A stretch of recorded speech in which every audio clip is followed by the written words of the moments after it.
Bismillahirrahmanirrahim. Assalamualaikum warahmatullahi wabarakatuh. Alhamdulillahi rabbil alamin. Wassalatu wassalamu ala ashrafil anbiya'i wal mursalin Sayyidina Muhammad wa ala alihi wa ashabihi ajma'in. Wala hawla wala quwwata illa billahil aliyyil azim. Rabbi syrah li sadri wa yassir li amri wahlul 'uqdatam min lisani yafqahu qawli wa ba'd. Para pemirsa, kaum muslimin, kaum muslimat dimanapun Anda berada, para pecinta pondok pesantren Kiai Syarifuddin yang dimuliakan Allah Subhanahu wa taala. Syukur alhamdulillah pada kesempatan kali ini kita bisa melanjutkan kajian kita, yaitu kajian kitab Al-Hikayah Al-Wafiyah dalam keadaan sehat walafiat. Mudah-mudahan kita semua senantiasa mendapatkan barokah, mendapatkan ma'unah, mendapatkan hidayah, taufik dari Allah Subhanahu wa taala. Amin ya rabbal alamin. Salawat serta salam mudah-mudahan tetap tercurah limpahkan kepada junjungan kita Nabi Agung Nabi Muhammad sallallahu alaihi wasallam. Para pemirsa dimanapun Anda berada, sebelum kita mulai kajian ini, marilah kita membacakan tawassul dengan cara membaca surah Al-Fatihah. Kita kirimkan terutama kepada musannif hadal kitab dan juga kepada pendiri pondok pesantren Kiai Syarifuddin. Ala hadiniya wa ala kulli niyatin salihah ila hadratin Nabi Mustafa Muhammadin sallallahu alaihi wasallam wa ala alihi wa ashabihi wa dzurriyyatihi. Syai'un lillahi al-Fatihah. A'udzu billahi minasyaitonir rajim.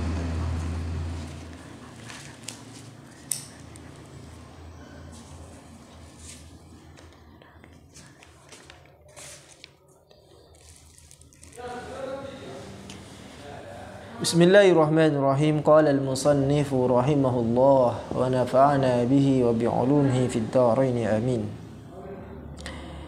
Husnul tawakkuli 'ala Allahi war ridha biqadarih.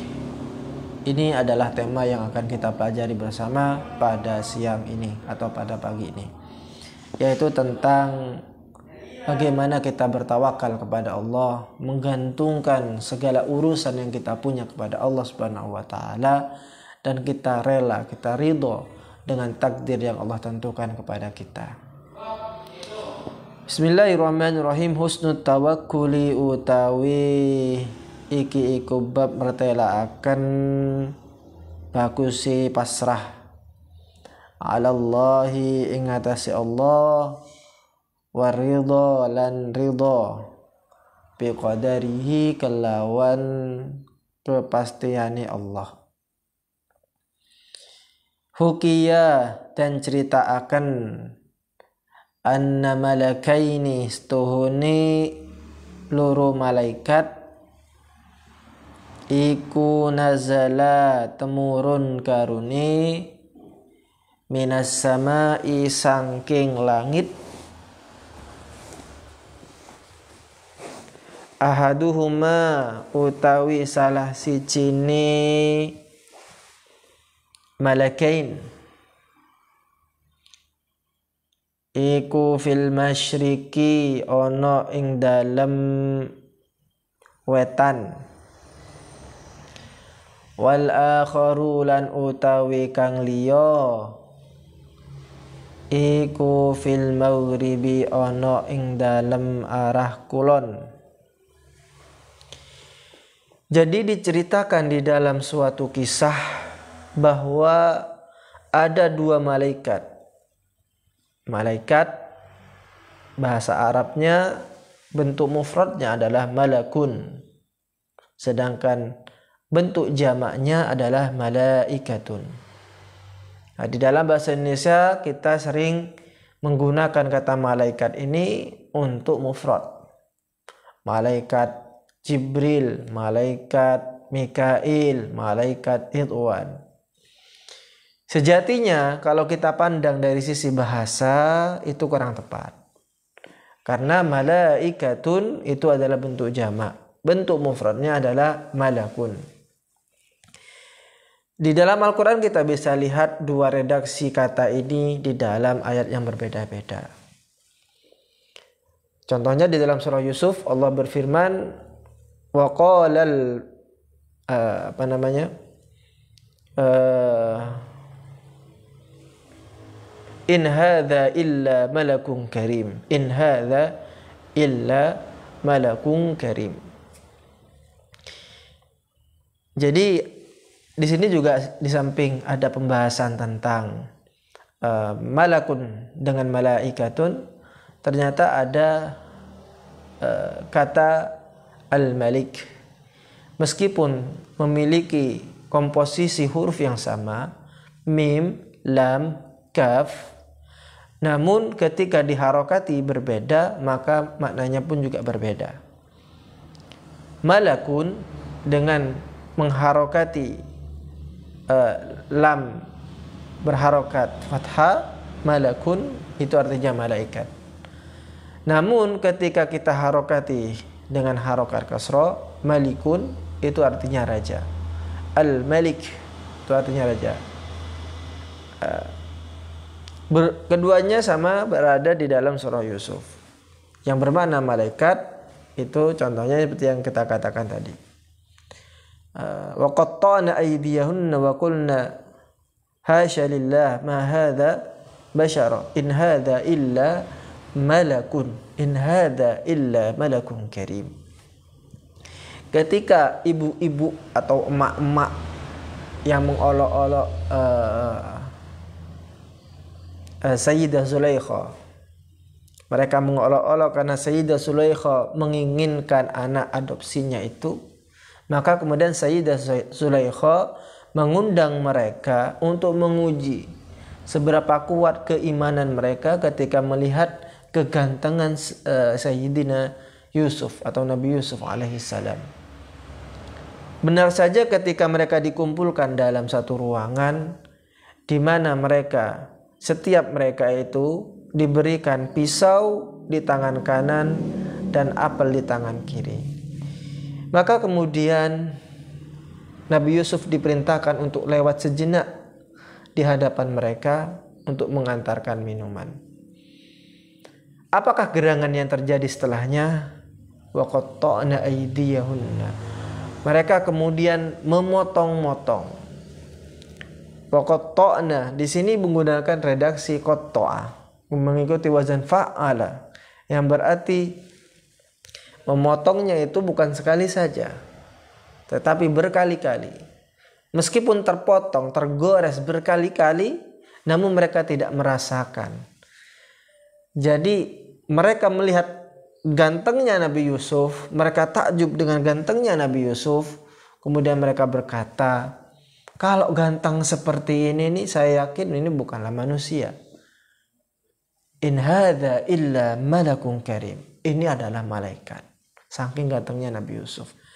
Mereka baru tersadar kalau tangan mereka itu tergores-gores oleh tangan mereka sendiri, oleh pisau yang mereka pegang itu setelah Nabi Yusuf lewat. Jadi gantengnya Nabi Yusuf itu kemudian seperti bius yang membius mereka,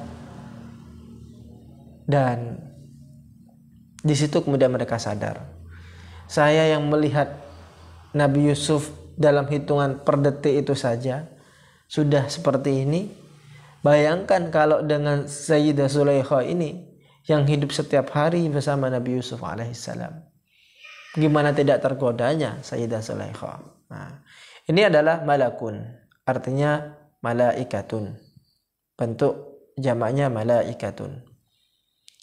Bentuk jamaknya ada juga di dalam Al-Quran. Alaiha malaikatun ghiladun shidadun la ya'suna Allah ma amarahum wa yaf'aluna ma yu'marun. Malaikatun dalam ayat ini adalah bentuk jamak. Buktinya apa? Sifat-sifatnya di situ disebutkan. Shidadun la ya'suna.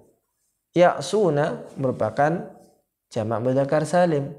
Berarti kembali kepada dhamir yang bentuknya jamak, malaikatun. Kemudian ada lagi yang bermakna malikun. Ini tadi kita bahas tentang komposisi yang sama namun harokat yang berbeda. Malikun yang artinya raja. Dalam surah Yusuf yang sama juga dalam surah Yusuf, wa qala al-maliku utuni bih. Wa qala al-maliku. Al-maliku itu artinya raja. Maka di dalam membaca teks berbahasa Arab, hendaknya kita juga memperhatikan harokat dari apa yang kita baca. Karena sekali lagi harokat di dalam bahasa Arab ini sangat penting. Satu harokat berbeda itu akan menimbulkan makna yang berbeda pula. Dan tak jarang makna yang ditimbulkan itu sangat jauh sekali. Bahkan kemudian mengilhami atau memberikan makna yang berbeda sama sekali. Kita lanjutkan. Di kisah ini diceritakan ada 2 malaikat yang turun dari langit, di mana yang satu ini diturunkan di belahan bumi sebelah timur, kemudian yang satu diturunkan di bumi di belahan barat. Thumma raja'a faltaqaya fis sama'. Thumma raja'a mongko kari-kari balik sopo malaikain. Faltaqaya mongko ketemu sopo malaikain fis sama'i ing dalem langit. Faqala mongko dawuh sopo ahaduhuma salah sijine malaikain li sahibihi maring koncone ahad. Aina di endi kunta ono siro. Qala tawuh sopo sohib kuntu ono ingsun ono iku fil masyriki ing dalam arah kang wetan. Arsala ngutus ni ing ingsun sapa Rabbi pengirane ingsun ila kanzi rajulin maring artone wong lanang siji. Fa khusifat mongko ten amblasaken bihi kelawan kanz opo al-ardu bumi. Kemudian setelah mereka berdua bertemu di langit, maka salah satu di antara malaikat itu bertanya kepada temannya yang lain, Aina kunta? Di mana kamu tadi? Kamu tadi diutus di sebelah mana? Dia menjawab, kuntu fil masyriki. Saya berada di bumi bagian timur. Apa yang dilakukan? Arsalani Rabbi ila kanzi rajulin. Saya diutus oleh Tuhanku untuk menangani harta seorang laki-laki. Kanzun itu adalah perbendaharaan harta. Jamaknya adalah kunuz.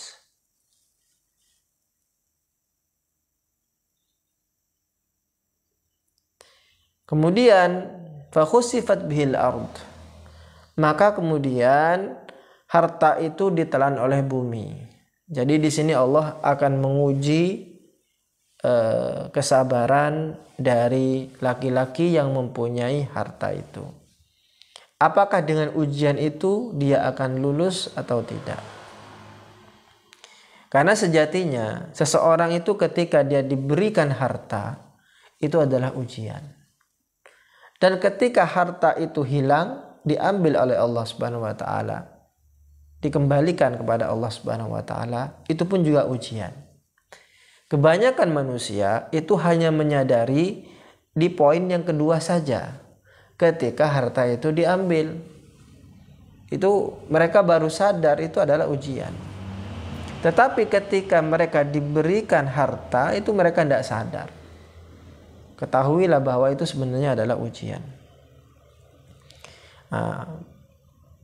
Berbicara tentang ujian harta ini, kita bisa mempelajari dari orang-orang terdahulu. Salah satunya adalah Qarun. Qarun ini Allah uji dengan ujian harta.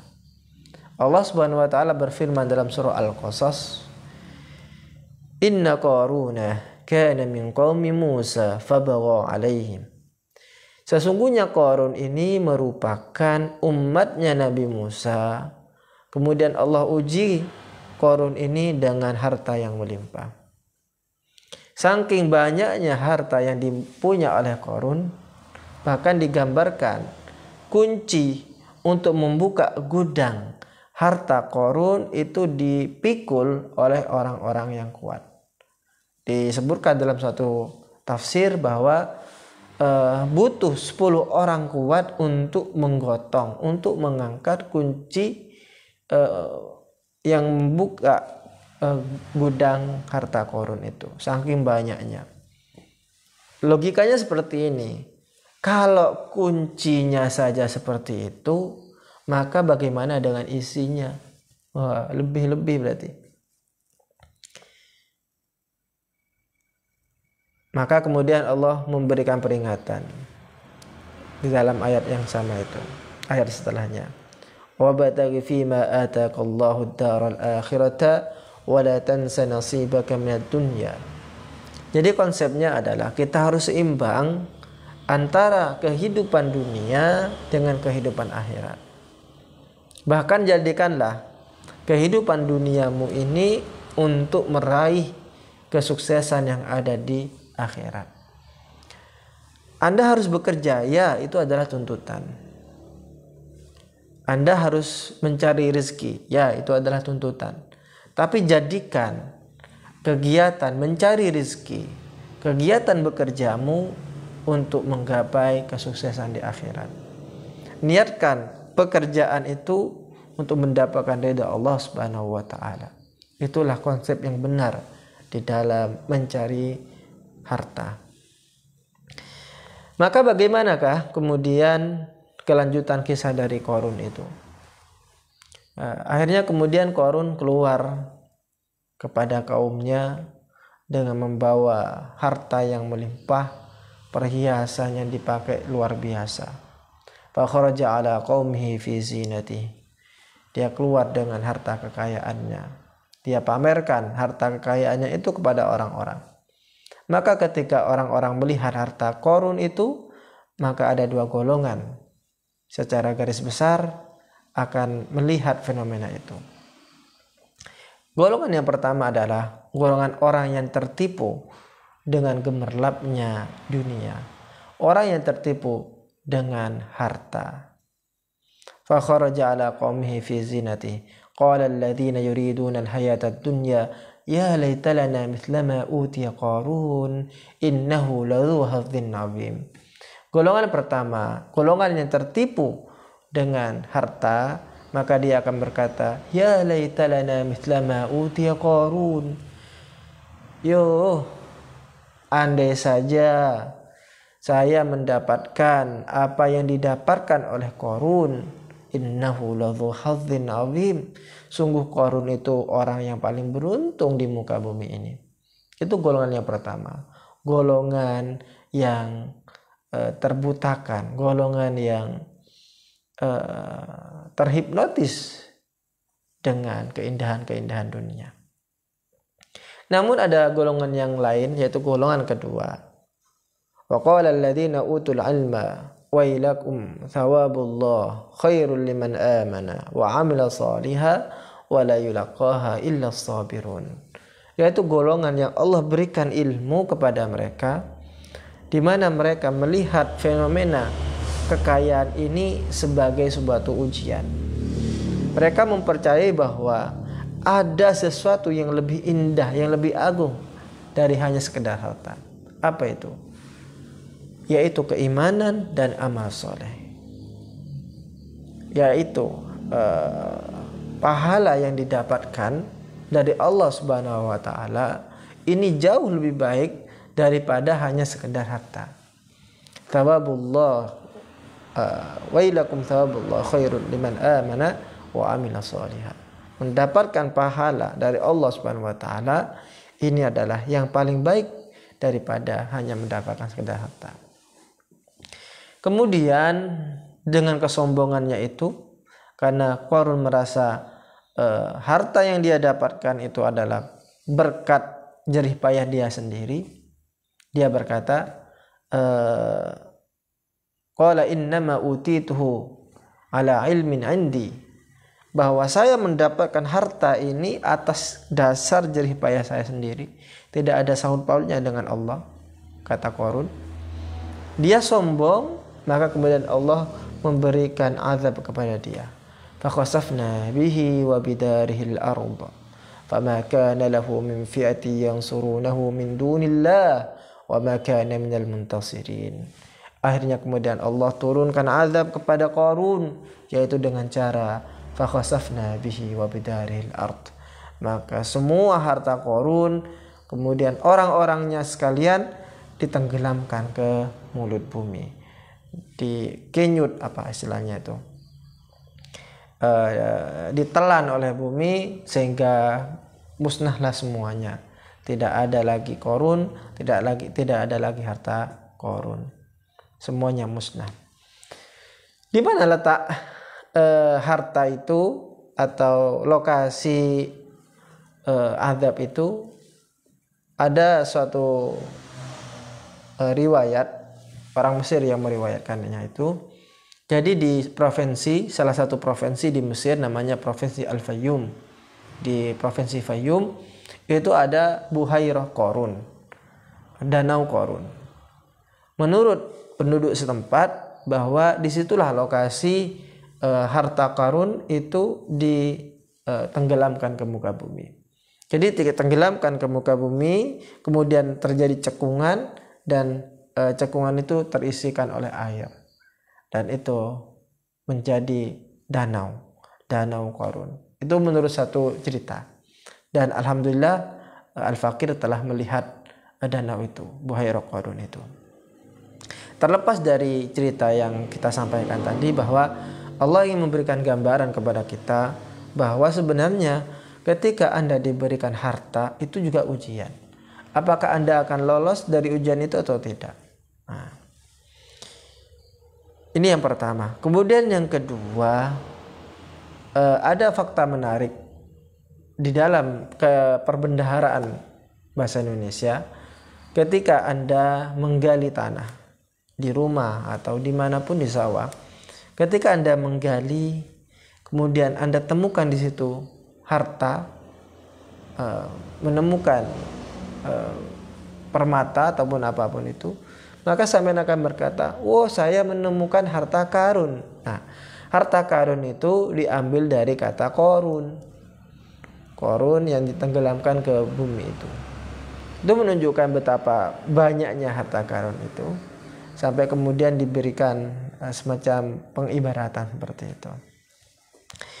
Nah, cerita yang sama di buku atau di kitab ini, yaitu orang kaya, kemudian Allah kirimkan malaikat kepada orang kaya tadi, dan Allah menenggelamkan harta orang kaya tadi. Namun nanti berbeda dengan cerita Qarun itu. Akhirnya endingnya itu berbeda. Kita lanjutkan. Ini malaikat yang dikirimkan Allah Subhanahu wa taala di area timur. Wa qala al-akharu wa qala lan tawu, sapa al-akharu malaikat kang liya, wa ana lan utawi ingsun iku arsalah ngutus ni ing ingsun sapa Rabbi pengirane ingsun an akhudha nyento ngalep ingsun al kanza ing arto fa adau mongko teleh ingsun hu ing al-kanz fi dari rajulin ing dalem omae wong lanang siji bil maghribi ing dalem tanah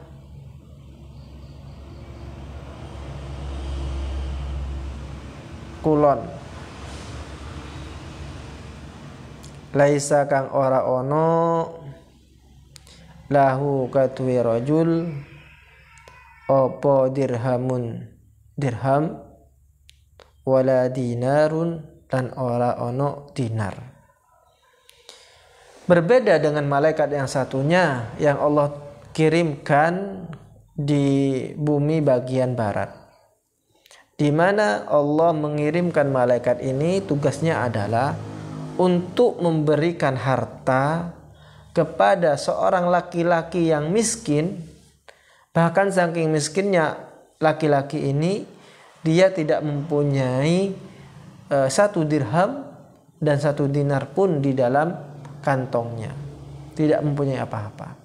Nah, ini artinya bahwa ada perbedaan yang sangat signifikan di antara dua orang tadi. Jika di timur itu orangnya kaya sekali, kemudian Allah hilangkan kekayaannya. Kemudian yang sebelah barat ini orang miskin sekali, kemudian Allah berikan harta kepadanya. Nah, ini berbeda. Jadi Allah ketika ingin membuat orang itu kaya, maka akan gampang sekali. Pun juga sebaliknya, ketika Allah menginginkan menjadikan seseorang yang kaya menjadi miskin, pun juga sebaliknya. Karena sejatinya apa yang dipunya oleh seseorang itu adalah milik Allah. Harta yang kita punya itu adalah milik Allah. Kapanpun Allah inginkan, maka kita harus siap-siap dengan konsekuensi yang ada. Oleh karena itu jangan sombong. Karena hari itu akan berputar. Roda kehidupan itu akan berputar. Wa tilkal ayyamu nudawiluha bainan nas. Akan berputar. Sekarang yang kaya, dia tidak akan senantiasa berada di atas terus. Pasti di suatu saat dia akan berada di titik terbawah. Pun juga sebaliknya, orang yang di bawah jangan bersedih, karena suatu waktu mungkin dia akan berada di atas. Begitulah kehidupan. Fasami'a, kita lanjutkan. Fasami'a ridwanun qazinul jannati. Fasami'a mongko krungu ha ing mukalamah sapa ridwanun malaikat ridwan khazinul jannati jokone surga. Kemudian percakapan itu didengarkan oleh malaikat ridwan, yaitu malaikat yang bertugas untuk menjaga surga. Faqala mungqatawu sapa ridwan lahuma maring karuni malaikat loro kisati utawi kisai ingsun iku ajabu luweh takjub min kisati kuma saking ceritane sira. Kata malaikat Ridwan, kalau sampean cerita itu biasa-biasa saja. Cerita yang saya punya ini lebih luar biasa lagi daripada cerita kalian berdua, kata malaikat Ridwan. Amarani Rabbi an adhhaba ila daril faqir. Amara merintahkan ni ingsun sapa Rabbi pengirane ingsun an adhhaba nyento budal ingsun ila daril fakiri maring omahe wong fakir.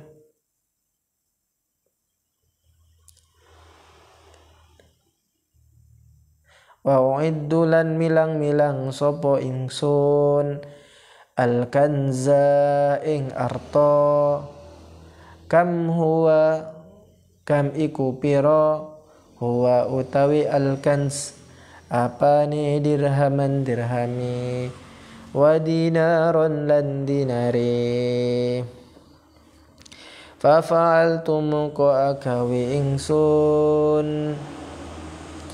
Maka kata malaikat Ridwan, cerita saya ini lebih luar biasa lagi.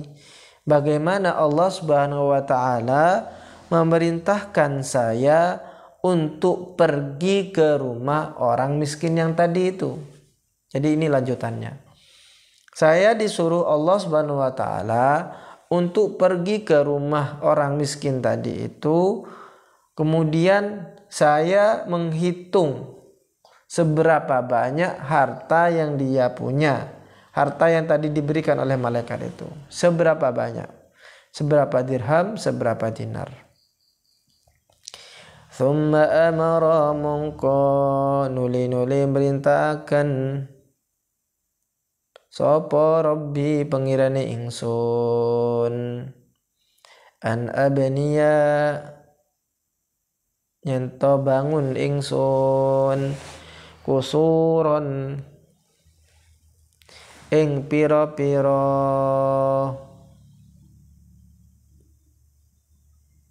istana fil jannati ing dalam swarga bi'adadi kulli dinarin kelawan itungane saben-saben dinar wa dirhamin lan dirham lil fakiri maring wong kang fakir wa sahibil kanzi lan wong kang anduweni arta. Dilanjutkan kata malaikat Ridwan, kemudian Allah memerintahkan saya untuk membangun beberapa kastil, beberapa istana yang ada di surga. Seberapa banyak istana yang dibangun, yaitu seberapa banyak harta yang Allah berikan kepada orang fakir tadi itu. Atau seberapa banyak harta yang Allah ambil dari orang yang kaya itu. Untuk siapa? Lil fakir, untuk orang yang fakir, wali sahibil kanzi, dan juga untuk orang yang punya harta tadi. Artinya endingnya itu bahwa kedua orang tadi, yang satu yang ada di timur tadi orang yang kaya, itu ternyata dia masuk surga.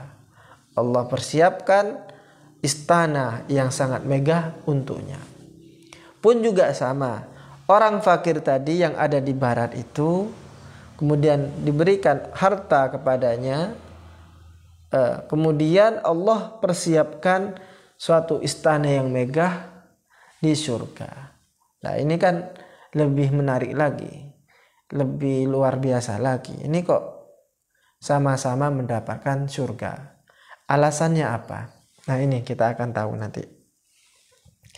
Faqala mongko tawu sopo al malakani, malaikat loro. Maka kemudian dua malaikat ini penasaran, kok bisa ya kedua-duanya masuk surga.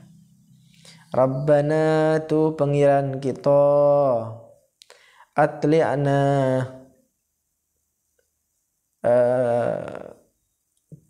ngabari panjenengan na ing kita ala hadhil karamati ing atase kila karamah allati akramta kang mulia akan sira panjenengan biha kelawan karamah sahibal kanzi ing wong kang anduweni arta wal faqira lan wong fakir. Ketika mereka berdua penasaran dengan apa yang terjadi itu, maka mereka bertanya, Rabbana atli'na, ya Allah berikanlah kami kabar, berikanlah kami alasan mengapa keduanya itu masuk surga. Bahkan dipersiapkan kastil, istana yang sangat megah. Kira-kira kemuliaan apa yang menyebabkan mereka berdua masuk surga? Yaitu orang yang kaya tadi dan orang yang fakir tadi. Faqala mungko dawuh sapa subhanahu wa ta'ala, Allah subhanahu wa ta'ala, amma sahibul kanzi, ana pun utawi wong kang anduweni arta, lamma khusifa semangsane den amblasaken bikanzihi kelawan artone sahibul kanz. Qala tawu sapa sahibul kanz, alhamdu utawi sekabehane puji iku lillahi katwe Allah, alladzi ja'ala kang dadiaken sapa Allah ni ing ingsun, radiyan ing wong kang ridha, biqadarihi kelawan takdiri Allah, kelawan pastine Allah. Ternyata yang membuat dia masuk surga itu adalah ketika orang kaya tadi hartanya diambil oleh Allah, ditenggelamkan ke bumi, apa responnya? Ternyata dia bersyukur. Alhamdulillah, segala puji bagi Allah yang menjadikan saya ridho, saya rela dengan takdir yang Allah berikan kepada saya. Jadi dia rela ketika hartanya diambil. Nah ini berarti rela atau ridho dengan takdir yang Allah berikan. Ini merupakan sesuatu yang luar biasa. Wa ammal fakiru, lan ana pun wong kang fakir, falam yafrah, mongko ora bungah sapa fakir, bil kanzi kelawan arta, wa qala lan tahu sapa fakir, alhamdulillahi, alhamdu tawi sekabehane pujiku, lillahi katwi Allah, fi khazainihi ing dalam pira-pira artane Allah, mala yahwijuni, ma yaiku arta la yahwiju kang ora butuh, ma ni ing ingsun ila wairihi maring liyane ma, wallahu lan utai Allah iku a'lamu luweh weruh sapa Allah. Dan yang menyebabkan orang fakir tadi itu masuk surga karena dia ketika diberikan harta oleh Allah Subhanahu wa ta'ala, respon dia itu adalah dia tetap bersyukur kepada Allah.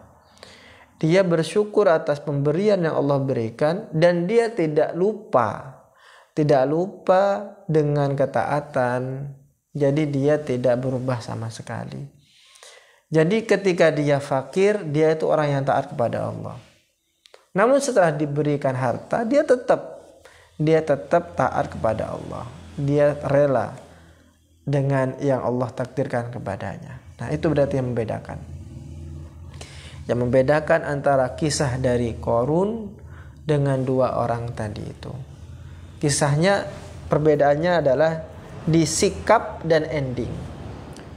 Jadi bagaimana menyikapi harta, menyikapi takdir, kemudian endingnya bagaimana.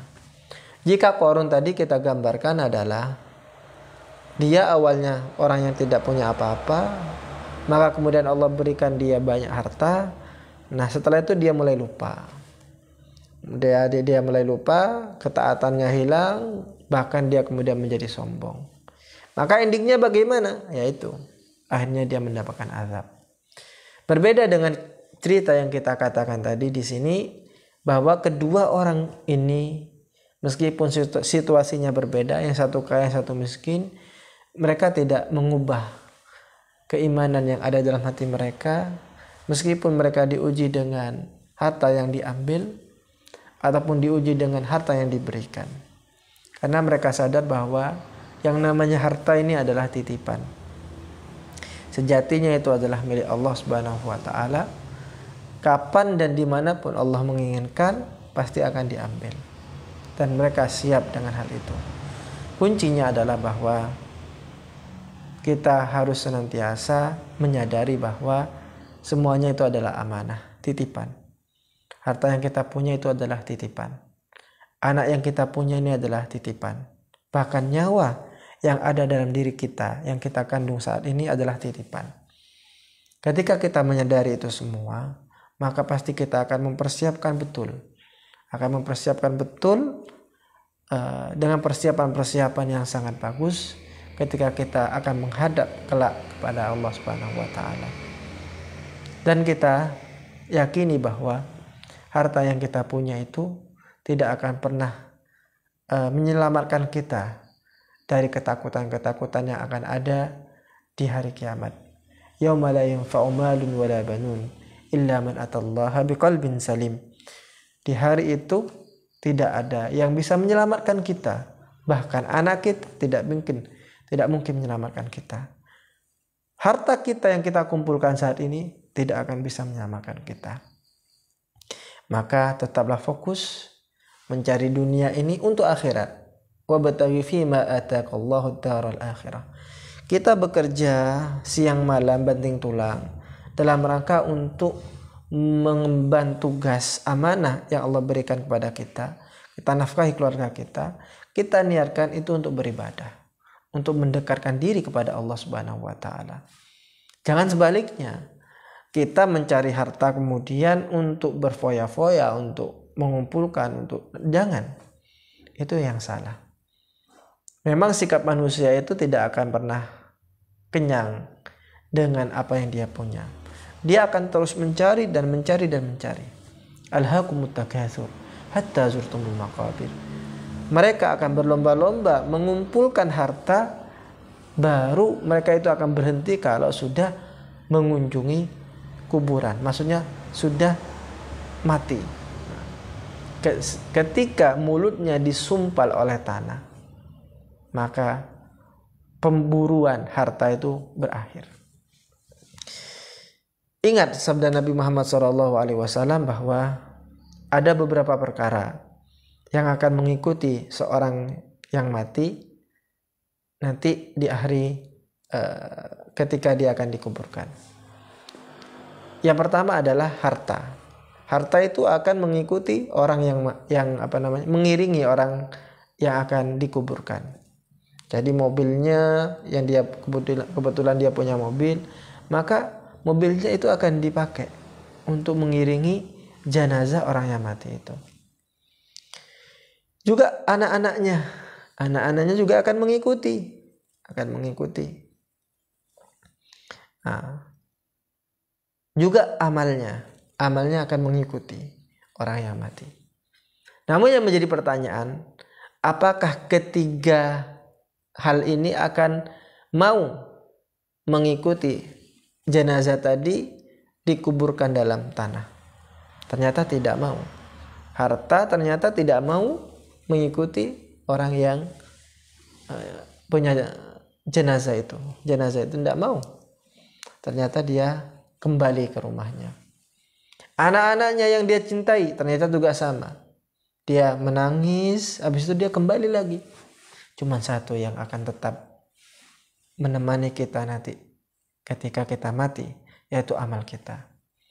Amal kita yang akan senantiasa menemani kita kelak di gelapnya kuburan kita nanti. Mudah-mudahan kita semua bisa mengambil hikmah dari cerita yang kita paparkan dari tadi. Kuncinya satu, yaitu kita harus rela. Kita harus menerima, ridho dengan takdir yang Allah berikan kepada kita. Jika Allah Subhanahu wa taala menakdirkan kita menjadi orang kaya, maka bersyukurlah. Bersyukur. Karena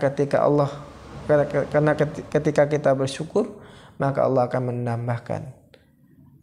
La in syakartum la azidannakum. Allah akan tambahkan. Wa la in kafartum inna adzabi lasyadid. Maka kita harus senantiasa bersyukur. Bagaimana syukurnya orang kaya itu? Syukurnya orang kaya itu adalah dengan cara mendermakan, menafkahkan hartanya di jalan Allah Subhanahu wa taala. Dia wakafkan tanahnya untuk kepentingan pondok atau misal. Dia berikan sebagian hartanya untuk perjuangan, untuk menegakkan kalimat la ilaha illallah. Ini bentuk syukurnya orang kaya. Ada kalanya orang ditakdir dia tidak mempunyai apa-apa. Nah, maka dia harus bersabar. Dia harus bersabar dan tetap lisannya mengucapkan alhamdulillah. Karena dia harus berprasangka baik. Siapa tahu Allah menginginkan saya fakir seperti ini supaya saya tidak lupa dengan Allah. Andai saja saya diberikan harta yang banyak, bisa jadi saya lupa kepada Allah. Sebagaimana Qarun tadi kita ceritakan. Mungkin hikmah kenapa Allah menjadikan kita ini menjadi orang fakir, supaya kita tetap mengingat Allah Subhanahu wa taala. Maka kita harus qanaah. Qanaah itu adalah rela dengan pembagian yang Allah berikan kepada kita. Ar-ridha bi qismatillah. Kita rela dengan apa yang Allah berikan kepada kita. Mudah-mudahan kita semua bisa mengaplikasikan kedua-duanya itu, baik dalam keadaan kaya ataupun dalam keadaan miskin, kita tetap rela dengan takdir yang Allah berikan kepada kita. Karena sesungguhnya hasil dari ridho kepada takdir itu adalah surga yang Allah siapkan kepada orang-orang tadi. Ini saja yang bisa kita sampaikan. Mudah-mudahan kita bisa melanjutkan kajian ini pada pertemuan-pertemuan yang akan datang. Jika ada kesalahan, baik itu kesalahan berupa keterangan ataupun kesalahan kata-kata, maka Al-Fakir memohon maaf yang sebesar-besarnya. Wa akhiran, wallahul muwaffiq ila aqwamit thoriq. Assalamualaikum warahmatullahi wabarakatuh.